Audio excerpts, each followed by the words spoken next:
NASA's Solar Dynamics Observatory listens to the sun.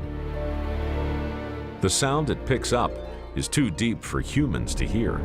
But if you speed up 40 days recording into a few seconds, this is what you get.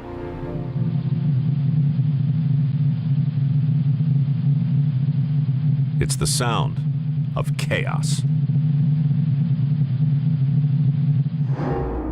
Since we can't see into the sun, its sound is vital to scientists.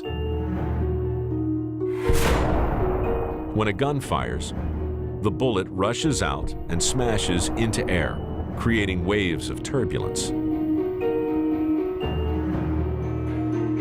When we hear the gun firing, these waves vibrate our eardrums.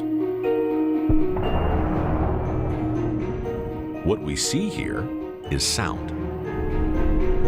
The sun works the same way, on a much larger scale.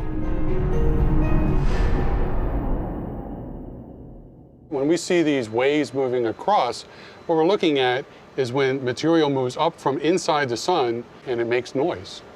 It's just like it ran into a surface. It just ran into a wall and it generates sound, and we see that sound moving all around the sun. Sound waves crashing through the plasma create ripples in the sun's surface. And all we see are these ripples. Those are the actual sound waves of the sun. And they move around the entire sun. They move down inside the sun. They move back up to the surface. By tracking the sound, scientists can see the invisible. They pick up sound waves smashing against the sun's surface and resonating throughout the solar interior,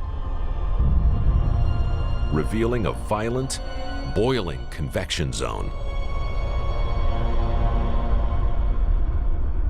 The sun can be said to be ringing. You have this hot gas rising, you have cool gas falling, you have all this turbulence, you have so much action going on that it causes the sun to ring.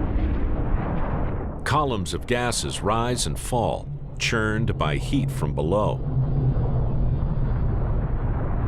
If you look at water boiling, bubbles of gas or water are rising up because they're hot, and then they cool off and then they sink back down. And if you look at a pot of boiling water, that's the same phenomena that's going on the sun, but with hot plasma instead of water.